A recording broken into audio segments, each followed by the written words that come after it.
Hello everyone, welcome to the grow of pharma.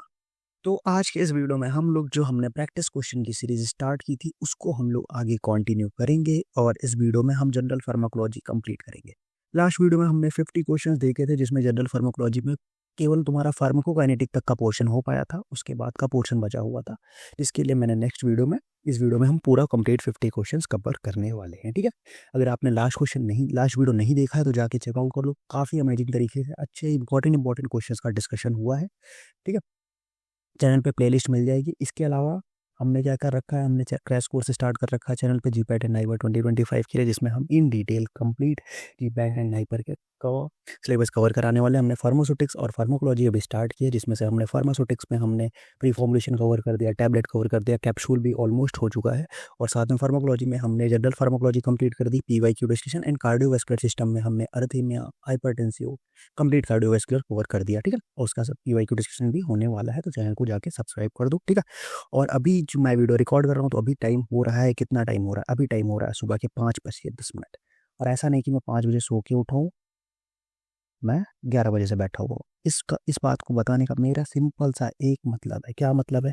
कि अगर मैं आप लोग के लिए इतनी मेहनत कर सकता हूँ तो आप भी अपने लिए मेहनत कर सकते हो, चीज़ें कर सकते हो। ठीक है, तो फिर वीडियो स्टार्ट करते हैं, फटाफट से वीडियो को एंड करेंगे, फिर मैं सोऊंगा। और लेकिन अभी हाँ, आप तो देख रहे होगे, आप रात में देख रहे हो तो आप देख के फिर आप सो जाना। ठीक है, मैं बना के सो जाता हूँ, आप देख के सो जाना। चलो ठीक है, तो फटाफट से चैनल को सब्सक्राइब करो, वीडियो को लाइक करो, इंस्टाग्राम फॉलो करो, टेलीग्राम फॉलो करो, व्हाट्सअप चैनल ज्वाइन करो, क्योंकि व्हाट्सअप ग्रुप ज्वाइन करो, क्योंकि सारी अपडेट सब कुछ आपको वहीं पे मिलेगी। ठीक है, और यार फटाफट से स्टार्ट करते हैं। इंस्ट्रक्शन आपको पता ही होगा, सारी चीज़ें आप इतने दिन से एग्जाम देते आए हो। बस आपको मैं एक चीज़ बता दूं कि आपको क्या करना है। आपको अपने आप को +4 मार्क्स देना है for correct question, and for every incorrect question आपको -1 देना है। और हम इधर पे 50 क्वेश्चन डिस्कस करने वाले हैं, मतलब आपको टोटल 200 मार्क्स होने वाले हैं। इस 200 मार्क्स में आपको कितने मार्क्स मिले ये आप हमें कमेंट सेक्शन में ज़रूर बताना। ठीक है, और साथ में चैट बॉक्स में चीज़ें करते जाना, क्योंकि जब ये वीडियो आप देखोगे तो मैं चैट बॉक्स में अवेलेबल रहूँगा आपके आंसर्स और डाउट्स के लिए। और साथ में आप चैट बॉक्स में चैट्स डालते हो, कमेंट्स डालते हो, तो अपने फीडबैक्स डालते हो, तो मुझे अच्छा लगता है, क्योंकि अभी ऐसे हम डायरेक्ट कम्युनिकेट तो कर नहीं सकते। मैं वीडियो रिकॉर्ड करता हूँ, डाल देता हूँ, आप देखते हो, तो आप अपने फीडबैक्स, आप अपने क्वेश्चंस, आप अपने क्वेरीज जब चैट बॉक्स में डालते हो, कमेंट बॉक्स में डालते हो, या मेरे को व्हाट्सएप से पूछते हो, तो मुझे समझ में आता है कि हाँ, चीज़ें लोग समझ रहे हैं, इंटरेक्ट कर रहे हो। तो आप इतना कर दो, बस एक कमेंट डाल देना अच्छे सा, खत्म। चैट बॉक्स पे मैसेज डाल दो, खत्म। ठीक है, ये कम्युनिकेशन हो जाएगा हमारे बीच में। चलो, पहला क्वेश्चन आज का है कि sustain and controlled release oral doses form is appropriate. अब देखो, मैंने लास्ट वीडियो में मैंने कुछ टॉपिक्स कवर किए थे जो कि हमारे जनरल फार्माकोलॉजी और बायोफार्म को कोरिलेट कर रहे थे। ऐसे में कुछ क्वेश्चंस ऐसे जरूर लेके आ, मतलब ऐसे क्वेश्चंस अगर मुझे मिलते हैं तो मैं उनको जरूर पिक कर देता हूँ, ताकि जो आपका एक से ज़्यादा कॉन्सेप्ट आप एक साथ हिट कर पाओ। ठीक है, और ये जो क्वेश्चंस है ये मैंने कहाँ से उठाए, ये क्वेश्चंस मैंने मेनली उठाए कहाँ से, केडीटी की जो एमसीक्यू बुक है उसको उठाने का एक रीज़न था, क्योंकि अभी आप अगर इस टाइम पे आप केडी त्रिपाठी नहीं पढ़ सकते। ठीक है, आपने केडी त्रिपाठी पढ़ी हुई है तो अच्छी बात है, आप नहीं पढ़ सकते। और क्वेश्चन कहाँ से आते हैं? स्टैंडर्ड बुक से, वहाँ से केडी त्रिपाठी से क्वेश्चन आते हैं। तो इस अगर आप ये सीरीज पूरी फॉलो कर लोगे तो आपकी, क्योंकि वो जो बुक है उसमें केडी त्रिपाठी के लाइन बाय लाइन क्वेश्चन बनाए गए हैं, तो अगर आप ये सीरीज फॉलो कर लेते हो तो आपको कंप्लीट केडी त्रिपाठी का एक लाइन बाय लाइन का एक आइडिया हो जाएगा। समझ ये बात? तो इसीलिए ये सीरीज और ज़्यादा इंपॉर्टेंट हो जाती है। अब sustained and controlled release oral doses form is appropriate for following type of the drug. अब सस्टेन्ड और कंट्रोल्ड रिलीज जो डोजेस फॉर्म है वो किस टाइप ड्रग के लिए एप्रोप्रिएट है, मतलब हम किस टाइप की ड्रग्स के लिए सस्टेन्ड या कंट्रोल्ड रिलीज डोजेस फॉर्म बनाते हैं। ठीक है, सिंपल सी बात करें तो हम क्या करते हैं, सस्टेन्ड या कंट्रोल रिलीज में ड्रग की जो होता है वो रिलीज को प्रोलॉन्ग करते हैं, लॉन्ग टाइम तक लेके जाते हैं। अब अगर कोई ऐसी ड्रग है, मान लो आप देखो, यहाँ पे आपको क्वेश्चन घुमाने के लिए ये सारी दे दिया, एरेथमिया दे दिया, हाइप्नोटिक दे दिया, एंटी हाइपरटेंसिव दे दिया, एनाल्जेसिक दे दिया, आपको क्या करना है, आपको इस पे जाना ही नहीं है। आप इस पोर्शन को ऐसे करके काट दो कि हम इसको देखेंगे ही नहीं, कोई भी क्लासिफिकेशन दी हो। हमारा मेजर जो मोटिव होगा वो कहाँ होगा, इस पे होगा, 24 आवर, 2 आवर, 3 आवर, 6 आवर। अब देखो, सिंपल सी बात देखो कि एंटी हाइपरटेंसिव ये, और सबसे पहले अरिथमिक जो 24 आवर्स, उसके बाद दूसरा जो आता है हमारे पास, क्या आता है कि हमारे पास वो स्लीप इंड्यूसिंग ड्रग जो है वो 2 आवर्स, और एंटी हाइपरटेंसिव जो 3 आवर्स, और एनाल्जेसिक जो है 4 आवर्स। अब देखो, अरिथमिया जो ड्रग है जिसकी 24 आवर पहले से ही हाफ लाइफ है, तो 24 आवर्स पहले से ही बॉडी में वो रह रही, तो अगर हम उसका बना देंगे तो 3-4 दिन ऐसे पड़ी रहेगी, जो हमारी टॉक्सिसिटी कॉज कर सकती है। दूसरा, अब जो स्लीप इंड्यूसिंग हिप्नोटिक है, अब इसकी तो 2 आवर है, अब आप कहोगे सर इसकी तो बना सकते हैं क्योंकि इसकी हाफ लाइफ कम है। नहीं बना सकते। क्यों नहीं बना सकते? अगर जो हमारा स्लीप इंड्यूसिंग है, अब अगर कोई हम 2 घंटे के लिए उसको दे दिया तो 2 घंटे में वो स्लीप इंड्यूस करा दिया, बंदा सो रहा है। अब इसको हमने बना दिया, अब ये चली गई 18 घंटे, अब हमने उसको नींद दे दिया, वो 18 घंटे इस दवा के उससे सो रहा है, उसके बाद जो उसकी बॉडी में चेंजेस हो गए तो पता चला 2 दिन सो ही रहा है। और पता है घर वाले लेके चलेगा कि भाई गया बंदा 2 दिन से सो ही रहा है ये, तो इसको हम नहीं कर सकते, तो ये भी नहीं होगा। अब एंटी हाइपरटेंसिव 3 आवर्स के साथ इसको हम बना सकते हैं, तो लॉन्ग टर्म इफेक्ट शो करेगा। और एनाल्जेसिक विद 6 आवर्स, एनाल्जेसिक के लिए अगर 6 आवर है तो हम उसको दे सकते हैं, कोई दिक्कत नहीं, कॉज ठीक है। फॉर द अब देखो एनाल्जेसिक की हम बना सकते थे, but for the relief of casual headache डाल दिया यहाँ पे। अब 6 घंटे कोई कैजुअल हेडेक, नॉर्मल हेडेक के लिए आप 15 घंटे 16 घंटे की हाफ लाइफ तो मेंटेन करोगे नहीं, वो थोड़ी देर में सही हो जाता है, तो उसके लिए भी हम नहीं करेंगे। तो हम क्या करेंगे, option number 3 will be the right answer. Okay, चलो ये हमने डाल दिया यहाँ पे। अब क्वेश्चन नंबर 2 हमारा क्या बोलता है, क्वेश्चन नंबर 2 कह रहा है हमें कि microsomal enzymes has one of the following features. ठीक है, microsomal enzyme induction has one of the following feature. अब जो माइक्रोसोमल एंजाइम इंडक्शन होता है उसमें क्या होता है, takes about 1 week to develop, resulting increasing the affinity and enzyme for the substrate. ठीक है, एंजाइम इंडक्शन है। ठीक है, उसके बाद it enzyme for the substrate नहीं, वो एंजाइम का मेटाबॉलिज्म बढ़ाता है। It is irreversible, no. It can be used to treat the acute drug poisoning, no, ऐसा भी कुछ नहीं है। तो इसमें जो होगा 1 वीक में ये डेवलप हो जाता है। ठीक है, अब यहाँ पे हम बात करें तो इसके लिए माइक्रोसोमल जो एंजाइम का नाम याद करने के लिए मैंने ट्रिक बताई थी एंजाइम इंड्यूसर के लिए, G2P2RS सेल्फोन, जी से हम ग्लिसरोफुलविन ग्लूकोकॉर्टिकोइड, पी से फिनेटोइन फिनाइल ब्यूटाजोन, आर से रिफाम्पिसिन, एस से स्मोकिंग, सेल से कार्बामाजेपिन क्लोराहाइड्रेट और फोन से फिनोबार्बिटोन की बात करेंगे। समझ के बात को, चलो। Enzyme induction time to develop to increase the drug metabolism about 1 week तक होता है एंजाइम इंडक्शन। ठीक है, चलो अब हम लोग आगे बढ़ेंगे। नेक्स्ट एंजाइम इंडक्शन की बात कर ली, अब एंजाइम इनिबिशन की भी बात कर लेते हैं। अब एंजाइम इनिबिशन की अगर बात करें कि which of the following drug acts by the inhibiting the enzyme in the body, तो एंजाइम को इनिबिट करके कौन सी ड्रग काम करती है। हमारे पास कौन सी ड्रग है जो एंजाइम की इनिबिट करके काम करती है, हमारे पास एट्रोपिन काम करेगी, एट्रोपिन काम करेगी कि एलोप्यूरिनॉल काम करेगी कि लीवोडोपा और मेटाक्लोप्रोपाइड। इसमें जो हमारे पास है वो कौन सी ड्रग काम करेगी, वो काम करेगी एलोप्यूरिनॉल। एलोप्यूरिनॉल कौन से एंजाइम को इनिबिट करती है, जैंथिन ऑक्सीडेज। और जैंथिन ऑक्सीडेज और एलोप्यूरिनॉल, जो जैंथिन ऑक्सीडेज को इनिबिट करके कौन से ट्रीटमेंट में यूज करते हैं, हम उसको यूज करते हैं गाउट के ट्रीटमेंट में यूज करते हैं। ठीक, चलो अब इसके लिए मैंने एक ट्रिक बताई थी आपको, लेक्चर आपने लिया होगा तो आपको एंजाइम इनिबिशन के लिए एक ट्रिक बताई थी, विटामिन के can not cause a enzyme inhibitor. यहाँ कैन का सी हट गया, इसको ऐड कर लेना। विटामिन के can not cause a enzyme inhibitor. Vitamin की बात करें तो वी से वेलप्रोएट हो गया, के से कीटोकोनाजोल हो गया, कैन नॉट से हो गई सिमेटिडीन, ए से हो गया एलोपिरिनोल, कॉस से हो गया सिप्रोफ्लॉक्सिन, एंजाइम से हो गया हमारे पास इरेथ्रोमाइसिन, यहाँ इरेथ्रोमाइसिन हो जाएगा, इनिबिशन से आइसोनियाजिन। ठीक है, तो इस ट्रिक से आप याद कर सकते हो। यहाँ पे हमारे पास कौन सी ड्रग था, यहाँ पे एलोपिरिनॉल की बात की गई थी। समझ के बात पूछो, आगे बढ़ते हैं हम लोग नेक्स्ट क्वेश्चन पे। नेक्स्ट क्वेश्चन हमारा क्या है, क्वेश्चन नंबर 4। क्वेश्चन नंबर 4 क्या बोलता है हमारे पास, विच ऑफ द फॉलोइंग। अब देखो एंजाइम इनिबिशन जो हमने देखा था 2 टाइप का देखा था, एक होता है कॉम्पिटिटिव इनिबिटर, दूसरा होता है नॉन कॉम्पिटिटिव इनिबिटर। 2 चीजें होती है। अब इसके बारे में थोड़ा सा एक बार रिवाइज कर लेते हैं। एक होता है हमारे पास कॉम्पिटिटिव, वेट अ मिनट हम लोग यहाँ रिवाइज करते हैं। ठीक है, एक होता है हमारे पास कॉम्पिटिटिव, ठीक है, और दूसरा जो था हमारे पास क्या होता है, नॉन कॉम्पिटिटिव। 2 तरह के एंजाइम इनिबिटर होते हैं, नॉन कॉम्पिटिटिव। ठीक है, अब जो कॉम्पिटिटिव होता है इसमें क्या होता है, इसमें हमारा जो मैंने बताया था कॉम्पिटिटिव को अगर हम के से स्टार्ट करें तो इसमें क्या होता है, हमारा जो के एम होता है वो क्या हो जाता है, वो इंक्रीज हो जाता है। और वी मैक्स क्या होता है, वी मैक्स में नो चेंज। ठीक है, नो चेंज। और सेम अगर हम बात करेंगे नॉन कॉम्पिटिटिव में, इसमें क्या होता है, वी मैक्स जो होता है वो डिक्रीज हो जाता है, और यहाँ पे के एम जो होता है इसमें नो चेंज। ठीक है, ये याद रखना, इससे क्वेश्चन पूछा जाता है, कई बार पूछा जा चुका है। समझ गए बात को, तो ये एक होता है। अब इसमें हमसे पूछा कि कौन सा इसमें कॉम्पिटिटिव इनिबिटर है। ठीक है, इसमें जो हमारी एक ड्रग है, इसमें जो ऑप्शन है फाइसोस्टिग्मेंट। फाइसोस्टिग्मेंट क्या होता है, वो एसिटाइल कोलिन को कॉम्पिटिटिवली इनिबिट करती है। ठीक है, कॉम्पिटिटिव इनिबिटर कौन है, फाइसोस्टिग्मेंट। ठीक है, इनिबिटर बाइंड होता है, इसमें क्या होता है, इनिबिटर जो होता है एक्टिव साइड पे बाइंड करता है और ये केएम को इंक्रीज करता है और वो वीमैक्स को अफेक्ट नहीं करता। ठीक है, कॉम्पिटिटिव में क्या होता है, एक्टिव साइड पे बाइंड करता है, और जो नॉन कॉम्पिटिटिव है उसमें किस पे बाइंड करता है, उसमें एंजाइम इनिबिटर कॉम्प्लेक्स पे बाइंड करता है। ठीक है, एंजाइम सबस्ट्रेट कॉम्प्लेक्स पे बाइंड करता है। समझिए बात को। 4 क्वेश्चन हमने कर लिए। कैसा लग रहा है सेशन अभी तक आपको, फटाफट से चैट बॉक्स को यार एकदम भरा हुआ रखा करो ना, एकदम भर दिया करो, खाली खाली अच्छा नहीं लगता। चलो, what is the true in relation to drug receptors. अब ड्रग और रिसेप्टर का जो रिलेशन है, रिश्ता जो है, ड्रग और रिलेशन का रिश्ता क्या कहलाता है। क्वेश्चन क्या पूछ रहा है कि जो ड्रग और रिलेशन का रिश्ता है, ये रिश्ता क्या कहलाता है, क्या कहलाता है। सीरियल देखा है ना, देखो, फालतू काम नहीं करते। ठीक है, यूट्यूब देखो, तुम इंस्टाग्राम देखो, कुछ ना देखो, पढ़ाई करो, फालतू बकवास। All drugs act on a specific receptor. सबसे पहला क्वेश्चन आ रहा है कि all drug act on a specific receptor. All drug receptors are located on the surface of the target cell. ये तो तुरंत कट गया भाई, हमने इंट्रासेलुलर रिसेप्टर पढ़ा हुआ है। Agonist induce the conformational change in the receptor. Partial agonist have low affinity for the receptor. Partial affinity तो होती है, एफिकेसी में चेंज हो जाता है। All drug act through specific receptor नहीं, ऐसा नहीं है। Agonist induce the conformational change in the receptor. Agonist क्या करते हैं, रिसेप्टर को कंबाइन करके उनमें एक कन्फर्मेशनल चेंज कॉज करते हैं। ठीक है, agonist induce a conformational change in the receptor, bind कर कन्फर्मेशनल चेंज, उसको एक्टिवेट करके कन्फर्मेशनल चेंज कॉज करते हैं। ठीक है, चलो आगे बढ़ते हैं। Question number 6। क्वेश्चन नंबर 6 क्या कह रहा है? Drugs acting through receptor exhibit the following feature except. अब जो ड्रग उस पर काम कर रहा है, रिसेप्टर पे काम करता है, वो कुछ फीचर्स एक्सेप्ट, मतलब फॉलोइंग फीचर शो करेगा। एक्सेप्ट भाई साहब को याद रखना है, क्योंकि मैंने लास्ट लेक्चर में बताया था कि एक्सेप्ट भाई साहब को अगर आपने भूला तो आपकी रैंक को ये भूल जाएंगे। ठीक है, तो एक्सेप्ट और नॉट, फॉल्स, ट्रू, इस सबको बहुत अच्छे से याद रखना। अब क्या क्या चीज़ें होती है कि हमें इसमें पूछा कि कौन सी चीज़ नहीं होती है, सिंपल सा ये पूछ रहा है भाई, सीधे क्वेश्चन पूछ लिया करो ना, लेकिन सीधे क्वेश्चन पूछ लेंगे तो सब नहीं कर लोगे, कुछ गलत भी तो होना चाहिए ना। स्ट्रक्चरल स्पेसिफिसिटी होती है भाई, हाइपोटेंसी होती है, कॉम्पिटिटिव एंटागोनिज्म होता है, dependent on the action of lipophilicity. अब लिपोफिलिसिटी का रिसेप्टर से यार कोई लेना देना तो है नहीं, ये एब्जॉर्प्शन और परमिशन की बात थी, ये रिसेप्टर से इसका कोई लेना देना नहीं है, तो इसमें जो करेक्ट ऑप्शन हो जाएगा वो हो जाएगा option number D will be the right answer. से छह क्वेश्चन हो गया।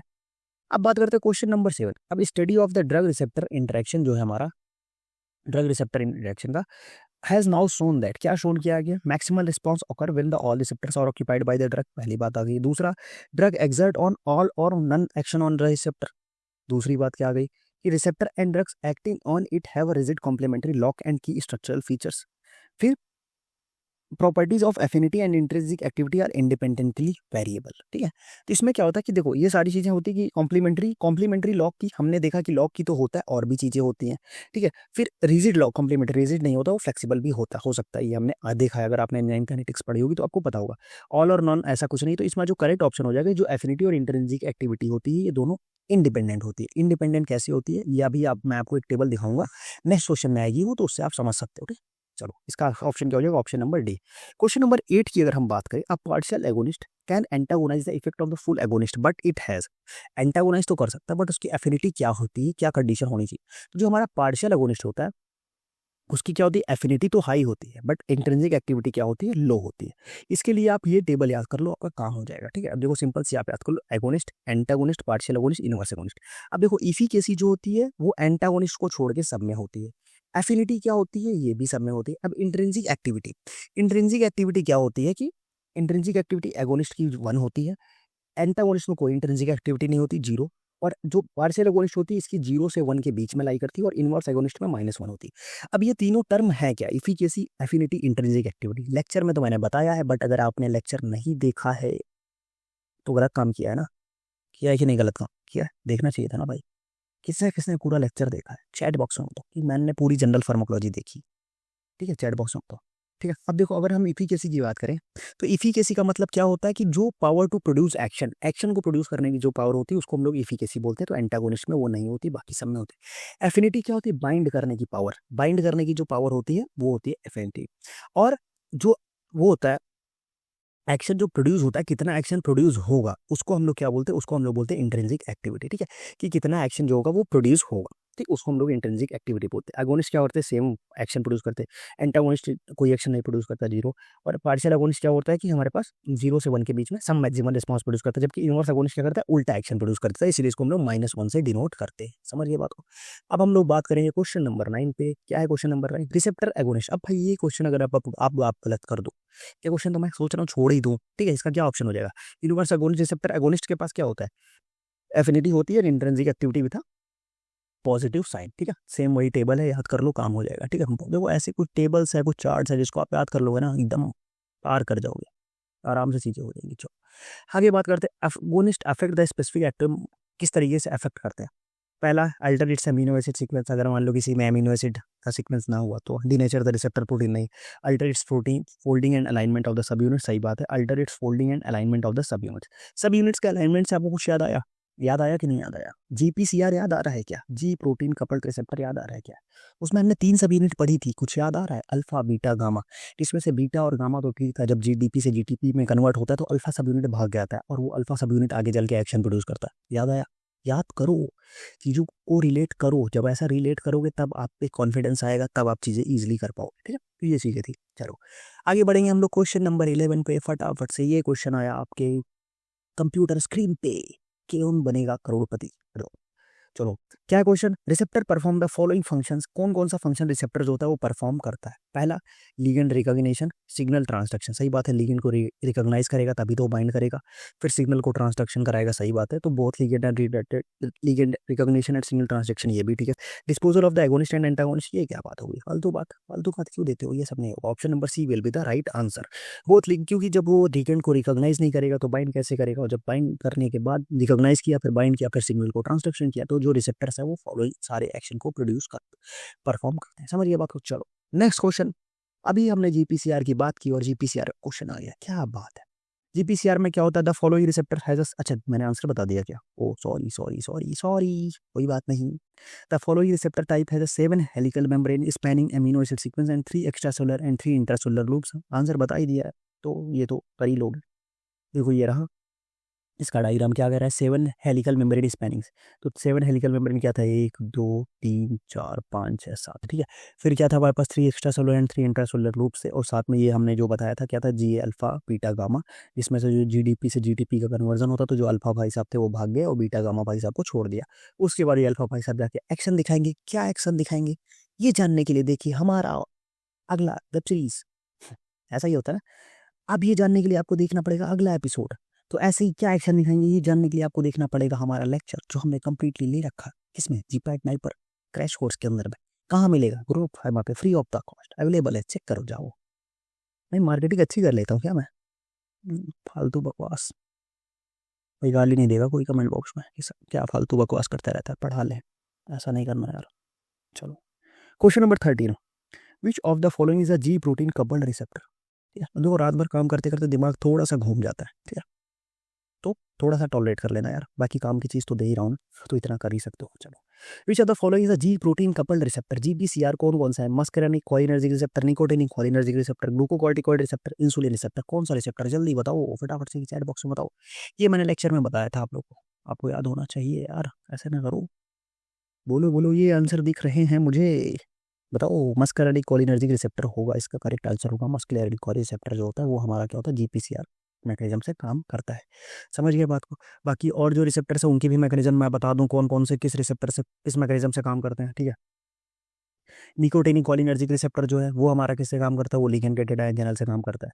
ग्लूकोकॉर्टिकॉइड रिसेप्टर हमारे भी काम करते हैं। उसके बाद हमारे पास क्या है कि हमारा इंसुलिन रिसेप्टर, इंसुलिन और ग्लूकोकॉर्टिकॉइड के लिए अभी हम अगला एक फ्रिक डाल देंगे, जिससे अभी ग्लूकोकॉर्टिकॉइड हमारे किससे काम करते हैं, ग्लूकोकॉर्टिकॉइड हमारे साइटोप्लाज्मिक रिसेप्टर से काम करते हैं। इंसुलिन हमारा किससे काम करता है, इंसुलिन हमारा इंजाइमेटिक रिसेप्टर से काम करता है, ठीक, खत्म बात। चलो आगे बढ़ते हैं नेक्स्ट क्वेश्चन पे, which the following receptor has an intrinsic ion channel. देखो आ गया, इंट्रिंसिक आयन चैनल किस में आता है, अगर आपने पढ़ा है तो आपको पता होना चाहिए किस में आता है इंट्रिंसिक आयन चैनल, सिंपल सा आता है, गाबा बेंजोडाइजिपिन रिसेप्टर पे, गाबा ए गाबा बी, दो रिसेप्टर होते हैं, जिसमें से जो गाबा ए रिसेप्टर होता है वो लिगैंड गेटेड आयन चैनल हमारा क्लोराइड आयन से मीडिएटेड होता है, इनहिबिटरी इन नेचर होता है, जबकि गाबा बी जो होता है वो जीआई प्रोटीन मीडिएटेड होता है। समझ के बात, तो ये कहाँ पे होगा, option number D will be the following correct answer. GABA receptor have intrinsic ion channel that allow the chloride ion flow. Okay चलो, अब बात करते हैं क्वेश्चन नंबर 15 क्वेश्चन क्या बोल रहा है हमारे पास, select the receptor that is located intracellular. हाँ यही ट्रिक की मैं बात कर रहा था, अभी इससे आप क्लियर हो जाएगा, ठीक है। ऐसा कौन सा रिसेप्टर है जो इंट्रासेल्युलरी लोकेटेड है। अब इंट्रासेल्युलर रिसेप्टर्स में हमने दो रिसेप्टर पढ़े थे, क्या था, एक था साइटोप्लाज्मिक रिसेप्टर, दूसरा था न्यूक्लियर रिसेप्टर। साइटोप्लाज्मिक रिसेप्टर्स में हमने कौन कौन सी ट्रिक पढ़ी थी, कॉर्टिकोस्टेरॉइड्स हो गया, ग्लूकोकॉर्टिकॉइड्स हो गया, मिनरलोकॉर्टिकॉइड्स, प्रोजेस्टिन, विटामिन डी की बात की थी। न्यूक्लियर रिसेप्टर में हमने सेक्स हार्मोन की बात की थी, T3 T4 की बात की थी, विटामिन ए की बात की थी। तो यहाँ पे हमने क्या देख रहे हैं, हमने यहाँ पे देखा है कौन सा ऑप्शन दिख रहा है हमें, यहाँ पे हमें दिख रहा है option number B, steroid receptor. Steroid receptor में हमारा ये क्या होता है, साइटोप्लाज्मिक रिसेप्टर होता है, कॉर्टिकोस्टेरॉइड्स। अगर यहाँ पे आपको इंट्रासेलुलरली की जगह साइटोप्लाज्मिक रिसेप्टर पूछा होता तो भी यही आपका ऑप्शन करेक्ट हो जाता है, ठीक। ये रही इसकी सिंपल सी ट्रिक। साइटोप्लाज्मिक को याद रखने के लिए सीजीएमपी ड्राइव याद रखना, सी से कॉर्टिकोस्टेरॉइड, जी से ग्लूकोकॉर्टिकॉइड्स, एम से मिनरलोकॉर्टिकॉइड्स, पी से प्रोजेस्टिन, ड्राइव से विटामिन डी। न्यूक्लियर के लिए आपको एसटीवी याद रखना है, एस से सेक्स हार्मोन, टी से T3 T4, वी से विटामिन ए। ये चीजें आपको याद रखनी थी। चलो आगे बढ़ते हम लोग क्वेश्चन नंबर 16 पे। क्वेश्चन नंबर 16 क्या बोलता है, क्वेश्चन नंबर 16 बोलता है कि agonist induced autophosphorylation, internalization and down regulation is a distinctive feature of. अब देखो सिंपल सी बात है, ये तीन हमने किसने पढ़ा है, ऑटोफॉस्फोराइलेशन, इंटरनलाइजेशन एंड डाउन रेगुलेशन, ये हमने तीनों एक ही रिसेप्टर में पढ़ा है। कौन सा रिसेप्टर है वो, जल्दी जल्दी जल्दी फटाफट से लेट नहीं करना है। हमने पढ़ा है ये तीनों के तीनों हमने पढ़ा है टायरोसिन काइनेज रिसेप्टर में। टायरोसिन काइनेज रिसेप्टर में क्या होता है, सबसे पहले टायरोसिन प्रोटीन काइनेज आता है, जेनस काइनेज होता है, फिर जो हमारा जेनस काइनेज JAK है वो एक्टिवेट होता है। एक्टिवेट होने के बाद क्या होता है, फॉस्फोराइलेशन होता है टायरोसिन रेसिड्यूज का, फिर सिग्नल ट्रांसड्यूसर से बाइंड होता है और ट्रांसक्रिप्शन का एक्टिवेशन होता है ट्रांसक्रिप्शन का। फिर स्टैट जो होता है वो फॉस्फोराइलेटेड होता है जैक के द्वारा और डाइमर्सन और बाय स्टैट। तो इस तरह से पूरा कंप्लीट होता है, इसलिए इसमें क्या होता है टायरोसिन काइनेज जो होगा इसका राइट आंसर हो जाएगा। ठीक है, ये सारी चीज़ें यार एकदम आपको टिप पे होनी चाहिए। ठीक है, चलो आगे बढ़ते हैं। नेक्स्ट क्वेश्चन हम लोग फटाफट से question number 70। All of the following serve as a intracellular second messenger in receptor mediated signal transduction except भाई साहब आ गया, मतलब सारे जो होते हैं वो हमारा क्या होता है कि वो as a intracellular secondary messenger के रूप में काम करते हैं, एक नहीं करता। कौन? साइक्लिक एमपी कॉज करता है, आइनोसिटासोल आईपी3 में काम करता है, उसी के साथ आईपी3 के साथ डीएजी भाई साहब भी रख जाते हैं, और जी प्रोटीन जो है ये नहीं कॉज करता, तो ये नहीं काम करता उस तरीके से। तो इसको हम लोग क्या बोलेंगे? करेक्ट आंसर इसको बोल देंगे, option number D will be the right answer. Okay चलो question number 18। Question number 18 simple सी बात है यार, देखो ये सब क्वेश्चन क्या है। The receptor transduction mechanism with the fastest time course, सबसे फास्ट जो रिसेप्टर ट्रांसडक्शन मैकेनिज्म से शो करता है कौन सा है? वो आयन चैनल, मैंने बताया था सबसे फास्टेस्ट होता है। इंट्रिंसिक आयन चैनल जो होता है वो सबसे फास्ट एक्शन शो करने वाला होता है। ठीक है, अगर इसके टाइम ड्यूरेशन की बात करें तो जो आयन चैनल होता है वो मिली सेकंड्स में काम कर देता है। जीपीसीआर जो होता है वो मिली सेकंड, वो सेकंड्स में काम करता है। और जबकि हमारा एंजाइमेटिक रिसेप्टर जो होता है वो आर्ट्स का टाइम लेता है, और न्यूक्लियर रिसेप्टर जो था वो भी आर्ट्स का टाइम लेता है। समझ के बात को? चलो आ जाओ, इसका आंसर जो हो जाएगा इंट्रिंसिक आयन चैनल। और इंट्रिंसिक आयन चैनल में कौन कौन सा होता है? गाबा ए हो गया, एनएम हो गया, एनएमडी हो गया, और 5HT3 रिसेप्टर्स हो गया। ये अभी क्वेश्चन पीछे आया हुआ था ना। ठीक है चलो, the receptor which itself has a self enzymatic property, ऐसा कौन सा रिसेप्टर है जिसके पास खुद की एक सेल्फ एंजाइमेटिक प्रॉपर्टी होती है? उस रिसेप्टर को हम लोग क्या बोलते हैं? सिंपल सी बात है, एंजाइमेटिक रिसेप्टर। सिंपल सी बात करो, एंजाइमेटिक रिसेप्टर का नाम हुआ। एंजाइमेटिक रिसेप्टर के लिए एक ट्रिक मैंने बताई थी, क्या? Pig cytokinin. पी से क्या था? पी से हमारा प्रोलैक्टिन था, पी से प्रोजेस्टेरॉन नहीं था, प्रोलैक्टिन था, तो ये हट गया। फिर हमारे पास आई से इंसुलिन था, इंसुलिन हो गया। और भी कुछ था क्या? जी से क्या था? जी से हमारे पास ग्लूकागॉन नहीं था, ग्रोथ हार्मोन था। फिर साइटोकाइनिन में सारे इंटरल्यूकिन हो गया, टीएनएफ अल्फा, इंटरफेरॉन और टीजीएफ हो गया, तो ये थायरोक्सिन भी हट गया। तो insulin receptor will be the right answer. ये रही ट्रिक आपकी प्रोलैक्टिन। पिग से पी से प्रोलैक्टिन, आई से इंसुलिन, जी से ग्रोथ हार्मोन, साइटोकाइनिन में इंटरल्यूकिन, टीएनएफ अल्फा, इंटरफेरॉन और टीजीएफ ट्रांसफॉर्मिंग ग्रोथ फैक्टर, ये सारे हमारे पास एंजाइमेटिक रिसेप्टर याद करने की ट्रिक है। ठीक है चलो आगे बढ़ेंगे हम लोग नेक्स्ट क्वेश्चन पे। क्वेश्चन नंबर 20, फटाफट से 20 क्वेश्चन हमने कर लिए, 20 क्वेश्चन पे आ जाओ। Down regulation of the receptor can occur as a consequences of, अगर इस रिसेप्टर्स का डाउन रेगुलेशन हुआ वो किस वजह से हो सकता है? अगर antagonist steric depression then denervation नहीं, अगर हम बहुत ज़्यादा एगोनिस्ट का यूज़ करते हैं तो रिसेप्टर्स का क्या देखने को मिलता है? डाउन रेगुलेशन देखने को मिलता है। ठीक है, रिसेप्टर्स का डाउन रेगुलेशन कब देखने को मिलता है? अगर हम बहुत ज़्यादा एगोनिस्ट का यूज़ करते हैं तो उस कंडीशन में हमें रिसेप्टर का डाउन रेगुलेशन देखने को मिलता है। ठीक है चलो 20 क्वेश्चन यहाँ पे हमारे कंप्लीट होते हैं, 30 क्वेश्चन अभी और करने हैं। देखो क्लास छोड़ देते हैं कुछ लोग, जब मैंने ये देखा है कि जैसे क्वेश्चन सॉल्व कराते लास्ट लेक्चर में मैंने देखा था स्टार्टिंग में स्ट्रेंथ ठीक होती है, फिर क्या होता है धीरे धीरे धीरे धीरे डाउन होती जाती, डाउन होती जाती, डाउन होती है, लास्ट में बहुत कुछ कम लोग बचते हो। तो ऐसा नहीं, आपको पूरा देखना है। और जैसे आपको देखिए कम हो रहा है, भेज दो किसी दोस्त के पास, 2-4 लोग को ज्वाइन करा लो। मैक्सिमम जितने लोग ज्वाइन रहोगे ना उतना ज़्यादा मजा आएगा ना यार, क्योंकि जब नंबर्स देखते हैं तो थोड़ा सा एक मोटिवेशन मिलता है कि हाँ इतने लोग ज्वाइन हो रहे हैं, इतने लोग पढ़ रहे हैं, इतने लोगों को हेल्प हो रही है, तो और चीज़ें करने में मदद आती है, मजा आता है। सॉरी जुबान थोड़ा सा लड़खड़ा रही है, कोई नहीं। चलो आगे बढ़ते हैं क्वेश्चन नंबर 21 पे। क्वेश्चन नंबर 21 क्या कह रहा है कि following statement is not true. Okay, ये नॉट भाई साहब आ गए, इनको ध्यान में रखना है, भूलना नहीं है। Not true of log dose response कर, क्या है? सबसे पहले it is almost linear accept at the ends. ठीक है, इट इज अ रेक्टेंगुलर, ये तो सही है। रेक्टेंगुलर हाइपरबोला, हाइपरबोला होता है क्या? नहीं यार, हाइपरबोला तो नहीं होता है, क्या होता है? पैराबोला होता है ना। हाँ सिग्मा, सॉरी पैराबोला सिग्मोइडल होता है। ठीक है, तो ये तो नहीं होगा। दूसरा it facilitate the comparison of different accounts, ठीक है। It can help in discriminating between the comparative and non comparative accounts, ठीक है। ये सारी चीजें हो सकती है, ये नहीं होती, इसीलिए ये हमारा ऑप्शन जो होगा वो करेक्ट हो जाएगा। ओके चलो ये रहा इसका ड्राफ्ट। ये देखो यहाँ पे क्या होता है, ये एक सिग्मोइडल कर्व देखने को मिलती है, लॉग रिस्पॉन्स का सिग्मोइडल, नॉट रेक्टेंगुलर। हाइपरबोला नहीं होता, वो क्या होता है? सिग्मोइडल कर्व होती है। ठीक है चलो आगे बढ़ेंगे हम लोग क्वेश्चन नंबर 22। क्वेश्चन नंबर 22 की अगर हम बात करें, when therapeutic effects decline both below and above a narrow range of dose a drug is said to be. Simple सी बात है, देखो अगर जो थेरेप्टिक इफेक्ट क्या है कि जो नैरो रेंज ऑफ डोज है, डोज की जो नैरो रेंज है उसके ऊपर और नीचे जा रहे हैं, तो इसको हम लोग क्या क्या फिनोमेना बोलेंगे? अब देखो हमारे पास ये जो रेंज का हमने एक ही जगह पढ़ा है, रेंज में हमने क्या पढ़ा? थेरेप्टिक विंडो पढ़ा हुआ है। ठीक है, जो एक सेफ्टी विंडो होती है उसको हम लोग थेरेप्टिक विंडो पढ़ा है, जो या थेरेप्टिक रेंज भी उसको बोलते हैं। तो उसको, उस कंडीशन को हम लोग क्या बोलेंगे? थेरेप्टिक विंडो फिनोमेना बोलेंगे। ठीक है चलो अब बात करते हैं विच of the following drug exhibit. अभी थेरेप्टिक विंडो फिनोमेना पढ़ा है, थेरेप्टिक विंडो फिनोमेना का एक एग्जांपल भी बता दो, कौन सा एग्जांपल है? हमारी जो ड्रग है इमिप्रामिन, इमिप्रामिन जो ड्रग है वो थेरेप्टिक विंडो फिनोमेना शो करती है, मतलब उसका जो रेंज होता है।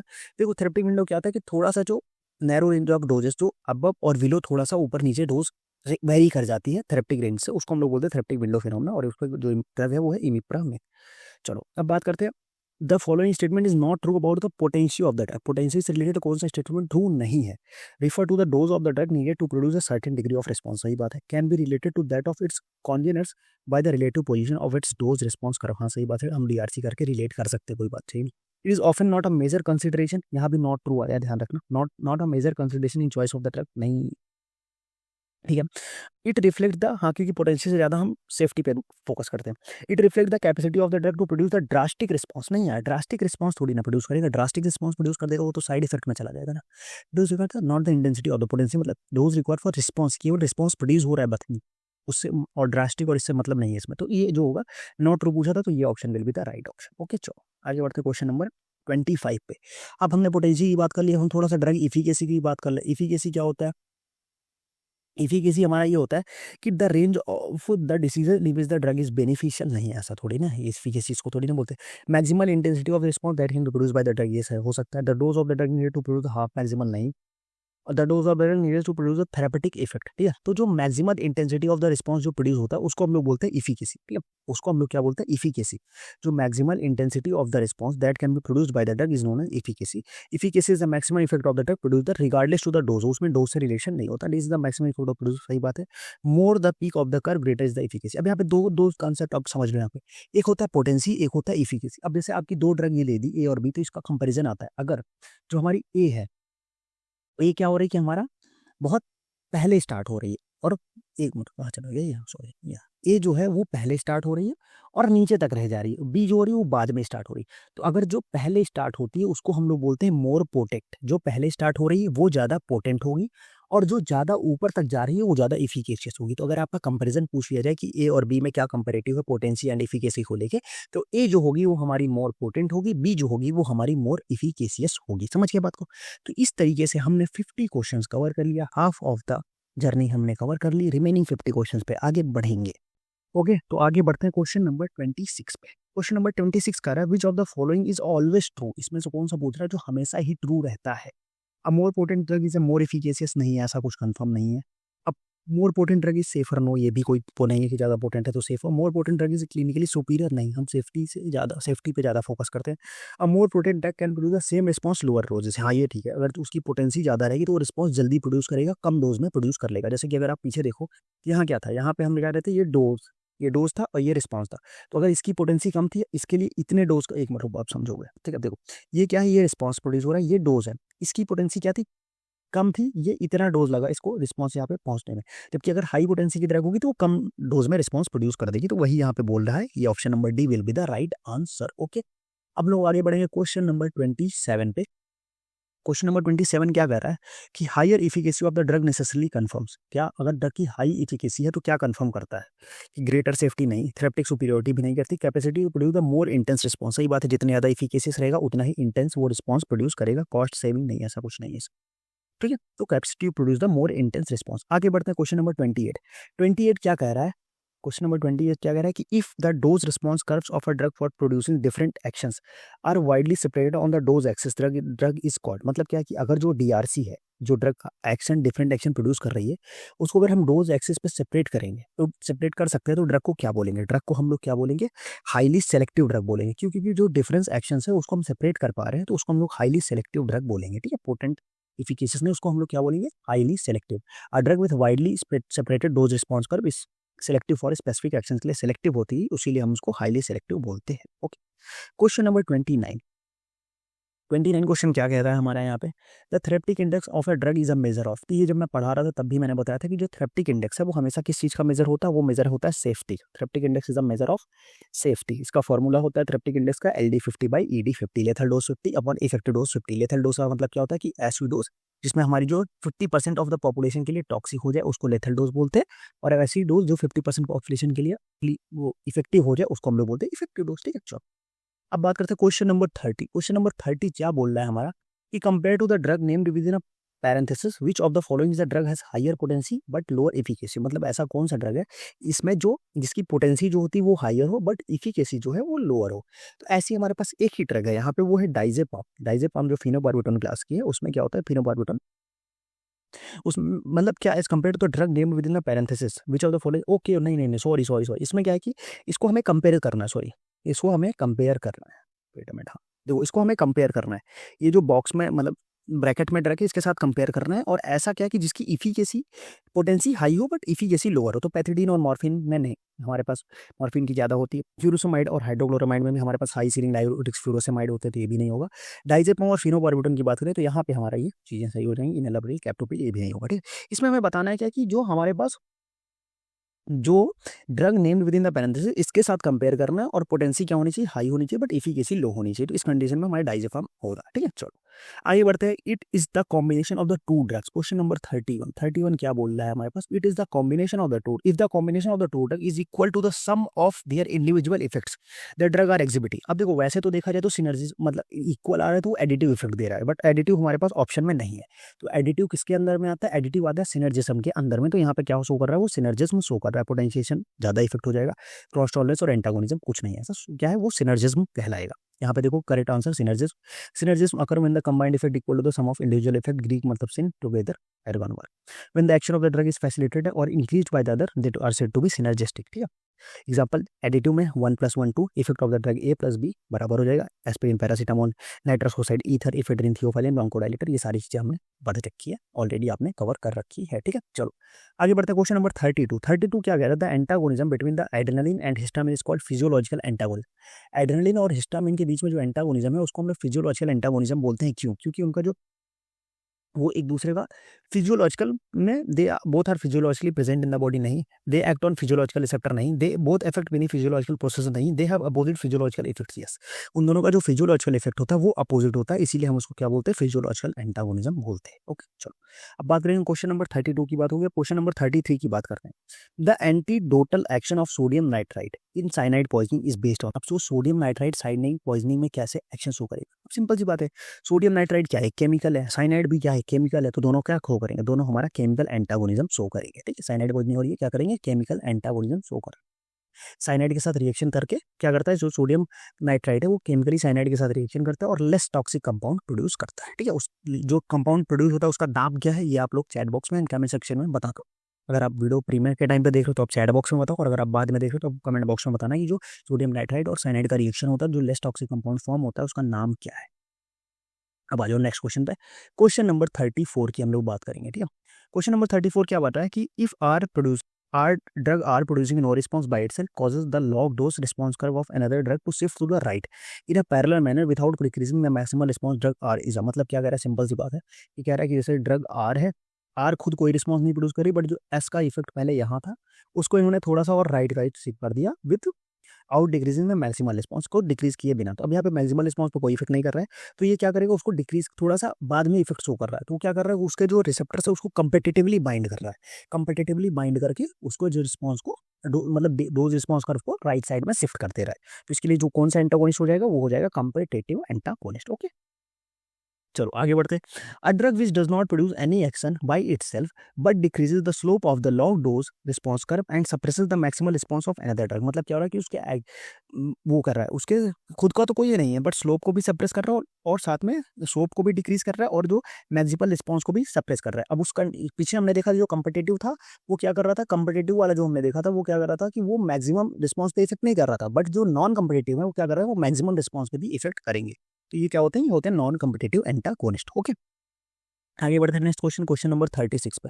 क्वेश्चन नंबर 36 क्या बोल रहा है कि an undesirable effect of a drug that occurs at a therapeutic doses and can be predicted from its pharmacological action. अब ऐसा इफेक्ट जो क्या होगी वो थेरेप्यूटिक डोज पे हो और फार्माकोलॉजिकल एक्शन से उसको हम प्रिडिक्ट भी कर सके, उसको हम लोग क्या बोलते हैं, उसको हम लोग बोलते हैं, उस इफेक्ट को हम लोग बोलेंगे side effect, toxic effect, allergic reaction, idiosyncrasy, क्या बोलेंगे उसको हम लोग, उसको हम लोग बोलेंगे साइड इफेक्ट। साइड इफेक्ट क्या होते हैं, ऐसे इफेक्ट होते हैं जो हमारा क्या होगी, जो थेरेप्यूटिक डोज पे हो और वो हम लोग उसको वो कर सकते हैं, प्रेडिक्ट कर सकते हैं, ठीक है, बट हम उसको अवॉइड नहीं कर सकते, ठीक। और ये हम लोग किस इफेक्ट के अंदर में आता है, ये आता है हमारे पास टाइप ए, जो हमने पढ़ा था ना, ए से ऑगमेंटेड, बी से बिजारे, सी से क्रोनिक, डी से डिलीट, ई से एंड ऑफ यूज, एफ से फेलियर ऑफ थेरेपी।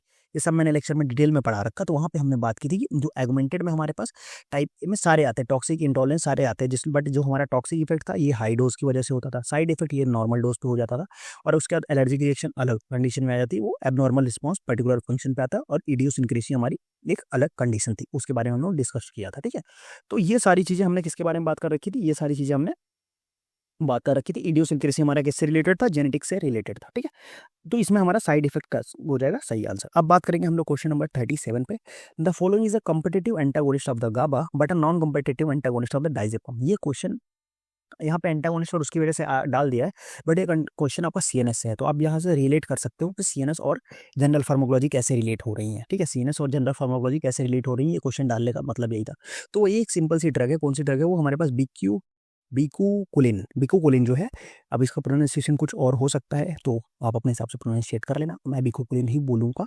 ये जो बिकुकुलिन जी हैं हमारी, वो क्या करती हैं, वो हमारे पास गाबा पे कंपिटिटिव एंटागोनिस्ट होती है और डायजेपाम के नॉन कंपिटिटिव एंटागोनिस्ट होती है, ठीक है। चलो आगे बढ़ते हैं हम लोग नेक्स्ट क्वेश्चन पे, क्वेश्चन नंबर 38 पे।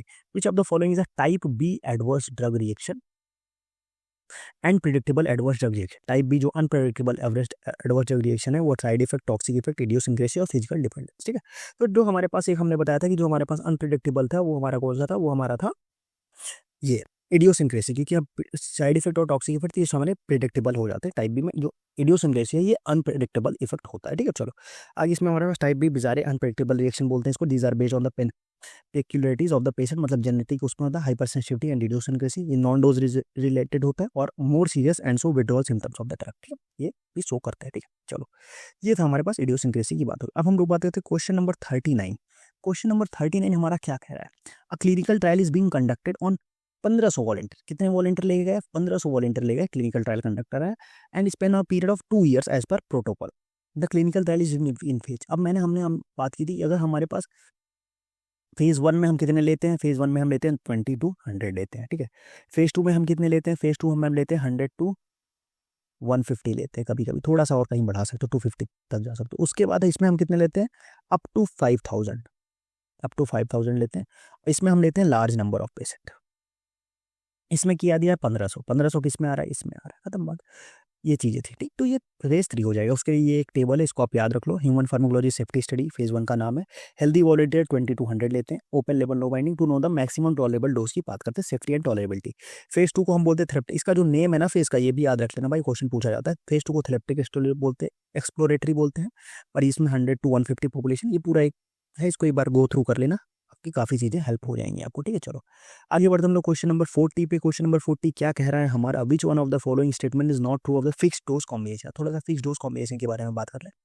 फिक्स्ड डोज कॉम्बिनेशन क्या है कि नॉट ट्रू पूछा है। दे आर मोर कन्वीनियंट, भाई कन्वीनियंट तो है ही, क्योंकि अगर हम 4 गोली खा रहे हैं, उसकी जगह हमें 1 गोली खाने को मिले, तो वो टाइप कन्वीनियंट। भाई गोली वो बुलेट वाली गोली ली कि 4 की जगह 1 खाना, हाँ वो भी कन्वीनियंट ही रहेगी, आराम से जल्दी मर जाओगे ना तो वो भी कन्वीनियंट ही रहेगी। बट हम यहाँ पे फार्मेसी वाली गोली की बात करें, टैबलेट एंड कैप्सूल्स की बात करें, ठीक है, तो वो भी कन्वीनियंट रहेगी, सही बात है, तो ये ट्रू है। Contraindication to one of the component does not contraindicate the formulation. ऐसा क्यों भाई, अगर एक उसमें हमने कंट्राइंडिकेट, एक पॉइजन डाल दें, तो क्या वो पूरे फॉर्मुलेशन को पॉइजनस नहीं बना देगा, बना देगा भाई, क्या बात करते हो, फालतू बात कर रही है। The dose of any component can not be independently adjusted, नहीं एडजस्ट कर सकते हम लोग। The time force of action of the different components may not, ठीक है, मैं नहीं ऐसा होता है। टाइम कंपोनेंट ऑफ द, क्या लिखा है, थोड़ा सा यहाँ से छिप गया है उसमें, ये कहना क्या चाहता है, हाँ मे नॉट बी आइडेंटिकल। यहाँ पे क्या कहना चाह रहा है, मे नॉट बी आइडेंटिकल, नहीं ऐसा नहीं, आइडेंटिकल हो सकते हैं, ठीक है। तो यहाँ पे ऑप्शन नंबर जो होगा हमारे पास क्या हो जाएगा, ऑप्शन नंबर हमारा नॉट ट्रू पूछा था ना, तो option number B will be the right answer, ठीक है। ऑप्शन बी जो है वो हमारा करेक्ट हो जाएगा, ठीक है। आगे बढ़ते हम लोग क्वेश्चन नंबर 41 पे बात करेंगे। क्वेश्चन नंबर 41 क्या है हमारा, क्वेश्चन नंबर 41 है कि fix dose combination formulation are not necessarily appropriate for. किसके लिए अप्रोप्रिएट नहीं है फिक्स डोज कॉम्बिनेशन, तो फिक्स डोज कॉम्बिनेशन जो है वो हमारे पास, सबसे पहले बात करें कि drug administered in the standard doses, सही बात इसके लिए तो है। सेम मैकेनिज्म, अगर सेम मैकेनिज्म है तो उसके लिए फिक्स डोज क्यों बनाना, उसके लिए हम एक ही ड्रग दे सकते हैं, ठीक है, तो उसके फिक्स डोज का काम नहीं है, क्योंकि फिक्स डोज में हम एक से ज़्यादा ड्रग्स को वो कर रहे हैं ना, तो ये नहीं होगा। एंटी ट्यूबरकुलर में भी हाँ ठीक है, अप्रोप्रिएट तो है ही। एंटी हाइपरटेंसिव में भी हो ही सकता है, हम देंगे, कोई दिक्कत नहीं। तो यहाँ पे ऑप्शन नंबर हमारे पास क्या बोले, नॉट पूछा था ना, तो option number B will be the right answer, okay, option number B correct हो जाएगा। अब बात करते हैं क्वेश्चन नंबर 42। 42 क्या बोल रहा है हमारे पास कि which of the following contribute the drug abuse. अब ड्रग अब्यूज क्या बोलते हैं, ड्रग अब्यूज क्या होता है कि ड्रग अब्यूज हो गया, physician prescribe use for penicillin G for the cure of viral fever. अब फिजिशियन प्रिस्क्राइब कर रहा है तो ड्रग अब्यूज कैसे हो जाएगा। Self administration of the aspirin to relieve headache, headache के लिए सेल्फ एडमिनिस्ट्रेशन, भाई खुद ही खाते हो, अब सर दर्द हो रहा है तो डॉक्टर के पास थोड़ी ना जाओगे, तो ये भी नहीं है। Repeated self administration of the morphine to drive euphoria. हाँ यूफोरिया क्या होता है, यूफोरिया होता है फीलिंग ऑफ वेल बीइंग। अब क्या होता है कि जैसे हमें चीज़ें सही नहीं हो रही, बट हम मतलब मैं उससे कोई इफेक्ट पड़ भी नहीं रहा है। जो नशा करते हैं उनको क्या होता है कि जब वो नशा कर लेते हैं तो उनको अच्छा मिलता है, उन्हें सुकून मिलता है। तो उस कंडीशन के लिए रिपीटेड सेल्फ एडमिनिस्ट्रेशन अगर हम मॉर्फिन का कर रहे हो तो वो हमारा किसके अंदर में आता है, वो आता है एब्यूज के अंदर। ठीक, उसको हम लोग क्या बोलेंगे, उसको हम लोग बोलेंगे एब्यूज। ओके, चलो आगे बढ़ते हैं नेक्स्ट क्वेश्चन, क्वेश्चन नंबर 43। फटाफट से आगे बढ़ेंगे, जल्दी से खत्म करेंगे। क्वेश्चन नंबर 43 क्या कहेगा, the following is a proven human teratogen. ऐसा कौन सा इसमें जो टेराटोजेनिक इफेक्ट शो करता है। तो टेराटोजेनिक इसमें कौन सा, इसमें टेराटोजेनिक है वारफेरिन सोडियम। इसके लिए आपको ये टेबल याद रखनी है कि क्या क्या इफेक्ट करता है, और भाई बहुत इंपॉर्टेंट टेबल है, इसको भूल मत जाना। क्या है, थैलिडोमाइड फोकोबिलिया कॉज करता है, एंड्रोजन हमारा विरलाइजेशन और सारी चीजें कॉज करती है, प्रोजेस्टिन जो है वो virilization of the female foetus cause करेंगे, स्टिल बिस्ट्रॉल जो है vaginal carcinoma in teenage female offspring cause करेगा, tetracycline discoloration of the teeth cause करेंगे, warfarin nose eye hand defects cause करेगी, फिनाटोइन हमारा hypoplastic phalanges cleft lip palate इससे important है, carbamazepine neural tube defect cause करेंगे sorry, valproate sodium जो है spina bifida देखने को मिलता है इसमें, उसका लिथियम फोएटल गोइटर और इंडोमेथासिन और एस्पिरिन जो है premature closure of ductus arteriosus cause करेंगे। ठीक है, तो ये सारी चीजें इंपॉर्टेंट चीजें हैं, इसको आप लोग याद रख लेना। ठीक है, अब बात करेंगे क्वेश्चन नंबर 44। क्वेश्चन नंबर 44 अभी आप देखो, अभी हमने पीछे देखा था कि फेज 4 को हम क्या, फेज 0 को हम लोग क्या बोलते हैं, फेज 0 को हम लोग बोलते हैं first in human microdosing study. Phase 0 क्या है, हमारी माइक्रोडोजिंग स्टडी होती है। क्वेश्चन नंबर 45 क्या बोलता है, 45 हमारा बोलता है which adverse effect is more common in children than adults. Adult से ज्यादा चिल्ड्रन में कौन सा एडवर्स इफेक्ट सबसे ज्यादा कॉमन है। तो इसमें जो क्लोरप्रोमाजिन का एडवर्स इफेक्ट, सॉरी क्लोरप्रोमाजिन इंड्यूस्ड जो डिस्टोनिया है वो हमारा चिल्ड्रन में ज़्यादा कॉमन है एज कम्पेयर टू एडल्ट्स। ठीक है, तो chlorpromazine induced muscle dystonia is more common in children as compare to the adults. Okay, चलो आगे बढ़ते हैं। Question number 46। 46 क्या कर रहा है, the elderly patients are relatively intolerant to. जो एल्डर पेशेंट होते हैं वो किसके लिए इंटॉलरेंट होते हैं। इसके बारे में मैंने बताया भी था कि हम जो डिजॉक्सिन वो पढ़ रहे थे, डिजिटैलिस का एडवर्स इफेक्ट पढ़ रहे थे, तो वहाँ पे ये चीज़ें थी, तो वो मेनली इंटॉलरेंट होते हैं किसके लिए, डिजॉक्सिन के लिए वो मेनली इंटॉलरेंट होते हैं। चलो आगे बढ़ते हैं हम लोग क्वेश्चन नंबर 47 पे। 47 क्या कर रहा है, which of the following is a suitable antidote for mercury poisoning. अब जो मर्करी पॉइजनिंग के लिए मैंने एंटीडोट की भी एक कंप्लीट चीज आपको बताई थी। तो मर्करी पॉइजनिंग के लिए जो सुटेबल एंटीडोट है वो कौन सा है, वो है dimercaprol. Dimercaprol is a suitable antidote for the mercury poisoning. Okay, इसके लिए एक टेबल है, कौन कौन सी टेबल है, अगर एट्रोपिन की पॉइजनिंग हो रही है तो हम फाइसोस्टिमिन देंगे, बेंजोडाइजेपिन का हो रहा है फ्लूमाजेनिल देंगे, कार्बामेट्स का हो रहा है एट्रोपिन देंगे, साइनाइड का हो रहा है सोडियम नाइट्रेट, सोडियम थायोसल्फेट दे सकते हैं, हिपेरिन के लिए प्रोटामिन देंगे, इंसुलिन के लिए ग्लूकागॉन देंगे, आयरन कंपाउंड्स के लिए हम डेस्फेरोक्सामिन देंगे, मॉर्फिन के लिए नैलोक्सन देंगे। इसमें नैलोक्सन और नाइट्रोक्सन दो अलग चीज़ें हैं, तो उसमें कंफ्यूज नहीं होना है। एथेनॉल के लिए इथाइल अल्कोहल और होमिपिजोल दे सकते हैं, ऑर्गेनोफॉस्फेट के लिए एट्रोपिन, पैरासीटामोल के लिए एनास्टाइलसिस्टिन और वारफेरिन के लिए हम विटामिन K1 देंगे। ओके, चलो, तो ये हमारा एक एंटीडोट्स और उसके बारे में बात थी। अब बात करेंगे क्वेश्चन नंबर 48। 48 क्या कह रहा है, सेम वही चीज़ है, to monitor the safety of the new drug under actual condition in large amount. अब वो लार्ज नंबर ऑफ पेशेंट, ये प्रीवियस ईयर क्वेश्चन है, प्रीवियस ईयर पूछा जा चुका है। ये सारे क्वेश्चन लास्ट के जो कुछ क्वेश्चन डिस्कस कर रहा हूँ ना, अगर आपने प्रीवियस ईयर सॉल्व किया हुआ तो उसमें है। Which type of declassified as, किस कौन सा क्लिनिकल ट्रायल बोलेंगे उसको हम लोग, वो लार्ज नंबर ऑफ पेशेंट आ गया तो उसको हम लोग फेज 4 क्लिनिकल ट्रायल ही बोलते हैं। ओके, चलो ये उसकी टेबल है, उसको आप देख लो। Question number 49। 49 क्या बोल रहा है क्वेश्चन हमारा, क्वेश्चन नंबर 49 हमसे बोल रहा है कि which of the following adverse drug reaction is due to the specific genetic abnormality. Genetic abnormality के कारण कौन सा एडवर्स ड्रग इफेक्शन होता है। तो हमारा जो प्रीमा क्विनिन इंड्यूस्ड हीमोलाइसिस होती है वो हमारा मेनली किसके कारण होता है, जेनेटिक इफेक्ट, हमारा जेनेटिक एडवर्स जो जेनेटिक रिलेटेड एबनॉर्मलिटी होती है उसमें किस में होता है, ऐसे पेशेंट में जिसमें G6PD की डिफिशियंसी होती है उनमें हमें प्रीमा क्विन इंड्यूस्ड हीमोलाइसिस देखने को मिलती है। ठीक, तो primaquine induced haemolysis occurs in individual with G6PD deficiency. तो ये हम पहुंच गए हैं 49 पे। अब हमारा आज का लास्ट क्वेश्चन हम लोग डिस्कस करेंगे, बट उससे पहले अगर अभी तक सेशन को लाइक नहीं किया तो लाइक कर दो यार, क्या कर रहे हो। चलो आ जाओ लास्ट क्वेश्चन। लास्ट क्वेश्चन क्या कह रहा है, which of the following is called as a cell mediated और डिलेड हाइपर सेंसिटिविटी। ये क्वेश्चन पूछा जा चुका है प्रीवियस ईयर में। ठीक है, अभी रिसेंट में क्वेश्चन पूछा गया सर, 23 या 24 में क्वेश्चन था। तो type 1 hyper sensitivity, type 2 hyper sensitivity, type 4, type 3। तो इसमें जो करेक्ट आंसर होगा, डिलेड को हम बोलते हैं टाइप 4 हाइपर सेंसिटिविटी। उसके लिए हम कैसे बोलेंगे, ABCD। ए से एनाफाइलेटिक रिएक्शन, बी से ब्लड साइटोलिटिक रिएक्शन, सी से कॉम्प्लेक्स एंटीजन एंटीबॉडी फॉर्मेशन और डी से डिलेड हाइपर सेंसिटिविटी रिएक्शन होता है। तो ABCD से हम याद रखेंगे। और टाइप 1 के लिए हमारे पास IgE एंटीबॉडीज वो करते हैं, टाइप 2 के लिए हमारे पास IgG IgM, टाइप 3 IgG और टाइप 4 जो सेल मीडिएटेड होता है उसमें T4 T लिम्फोसाइट्स का काम होता है उसमें। ठीक है, हमारी ये बात। तो ये कंप्लीट 50 क्वेश्चंस का डिस्कशन था। इसी के साथ हमने जनरल फार्माकोलॉजी कंप्लीट कर ली, 100 क्वेश्चंस डिस्कस करके। अब इसके बाद जो नेक्स्ट किसका प्रैक्टिस क्वेश्चन डिस्कस करना है कमेंट बॉक्स में बता देना, मैं करा दूंगा। मैं अपना एक शेड्यूल तो लेके आऊँगा ही आऊँगा, 1-2 दिन में मैं शेड्यूल आपको लाइव दे दूंगा।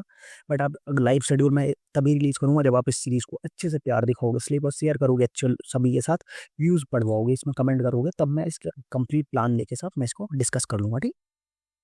और उसके बाद वीडियो को एंड करेंगे यहीं पे। बट आप WhatsApp group, Telegram channel, WhatsApp group और यूट्यूब चैनल और इंस्टाग्राम पेज जाके फॉलो करो। आप नोट्स के लिए वेबसाइट विजिट कर सकते हो, और अगर आप क्वेश्चन प्रैक्टिस करना चाहते हो तो हमारी वेबसाइट पे ऑलरेडी क्विज ढेर सारे अवेलेबल है, आप वहाँ से भी कर सकते हो। ठीक है, तो इस तरीके से हमने जनरल फार्माकोलॉजी कंप्लीट किया। वीडियो कैसा लगा कमेंट सेक्शन में जरूर बताना, अपने दोस्तों के साथ शेयर करो, चैनल को सब्सक्राइब करो। ठीक है, तो आज का वीडियो हम लोग यहीं एंड करेंगे, मिलते हैं नेक्स्ट वीडियो में, तब तक के लिए बाय बाय।